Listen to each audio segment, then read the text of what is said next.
Hello and welcome to the Minimum Competence episode for Friday, January 30th, 2026. I'm your host for today, Andrew Leahy, an assistant teaching professor of law at Drexel Klein School of Law. On today's episode, a court blocking the end of TPS for Venezuelans, a mass lawyer exodus from federal government, and a Massachusetts bid to stop out-of-state guard deployments. Let's remember, the beginnings of all things are small, and read today's legal news.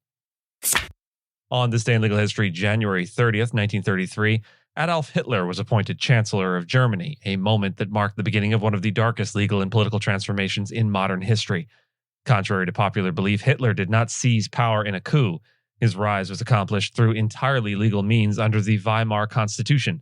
Once in office, the Nazi regime moved swiftly to erode civil liberties, beginning with the Reichstag Fire Decree, which suspended constitutional protections like freedom of speech, assembly, and due process. This decree, signed by President Hindenburg, gave the government extraordinary powers under the guise of national emergency. Shortly thereafter, the Enabling Act of March 1933 granted Hitler the authority to enact laws without the involvement of the Reichstag, including laws that violated the Constitution itself. The judiciary, instead of serving as a check on executive overreach, largely complied or cooperated, enabling legal persecution of Jews, political dissidents, and other marginalized groups. Laws were passed systematically to isolate, disenfranchise, and ultimately exterminate entire populations, all with the appearance of legality and bureaucratic order. What happened in Germany is a stark reminder that authoritarianism often arrives wrapped in the language of law and order. The rule of law is not inherently just. It depends on who writes the laws, how they are enforced, and whether constitutional checks are robust enough to resist consolidation of power. Today, as various democracies grapple with executive overreach, politicized judiciaries, and emergency powers, the legal path taken in 1933 offers a chilling historical parallel. The slow erosion of legal norms, once set in motion, can be devastatingly hard to reverse. A federal appeals court ruled that the Trump administration unlawfully ended temporary protected status, or TPS, for roughly 600,000 Venezuelans living and working in the United States. The Ninth Circuit Court of Appeals agreed with a lower court that Homeland Security Secretary Kristi Noem exceeded her authority by terminating protections that had been extended under the Biden administration. The court emphasized that since Congress created TPS 35 years ago, no administration had claimed the power to cancel a country's designation while it remained in effect. Judges found that the statute's language clearly limits executive authority and does not permit unilateral termination mid-designation. Despite the ruling, the decision will not immediately restore protections because the U.S. Supreme Court has allowed the policy to remain in effect while the case continues on appeal. The court noted that the termination has left hundreds of thousands of migrants in fear of detention, deportation, and family separation, often to countries where they previously faced violence.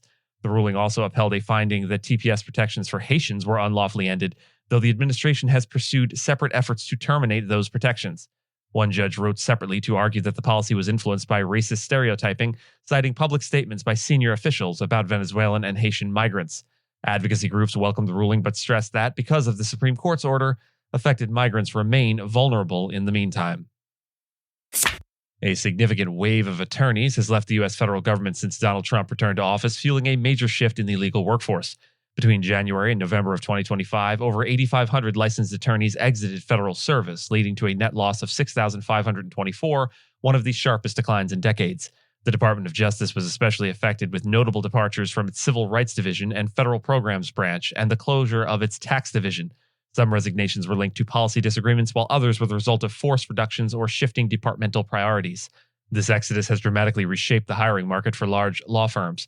In 2025, top-grossing firms hired over 1,100 lawyers directly from government positions, more than doubling the rate seen in prior years.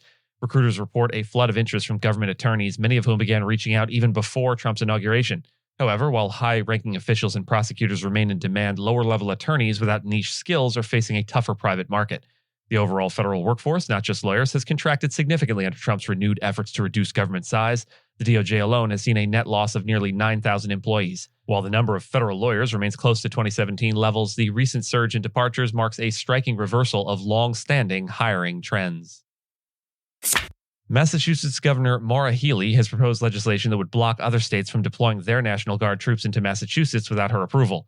The move comes in response to President Donald Trump's controversial use of the National Guard last year, when troops from various states were sent to cities like Chicago and Los Angeles without consent from local governments, breaking with long-standing norms regarding domestic military deployment. Several states already have similar laws designed to prevent out-of-state Guard deployments unless coordinated through mutual agreement or in a federally controlled situation. However, legal gray areas remain when the federal government asserts control over state troops. Last year, the Trump administration attempted to deploy federalized National Guard units from California and Texas to assist immigration efforts in Portland, Oregon. That effort was met with lawsuits from state officials who claimed no valid emergency justified the action. The troops were withdrawn before the legal battle concluded. Healey's bill aims to reinforce state sovereignty over such deployments and to guard against federal overreach in the absence of local consent.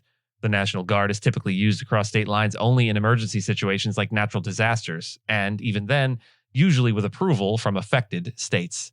And with that, and as always, I thank you so much for listening to Minimum Competence, your daily news podcast for lawyers. If you're looking for more than Minimum Competence, links to further reading on all the topics touched on today are in the show notes. And reviews go a long way towards helping new listeners to find our show. If you have a moment, leave a rating or review on your podcast player. We sure appreciate it. And if you know someone that might be interested in the story we cover, consider sending them the episode. But remember, nothing here should be construed as legal advice because it is certainly never that. Minimum Competence is available at minimumcomp.com and wherever it is you get your finely crafted podcasts. If you haven't checked out the website in a while, give it a look. There are complete transcripts and resources for each episode and its corresponding segments, as well as an opportunity to receive new episodes in email, newsletter, form.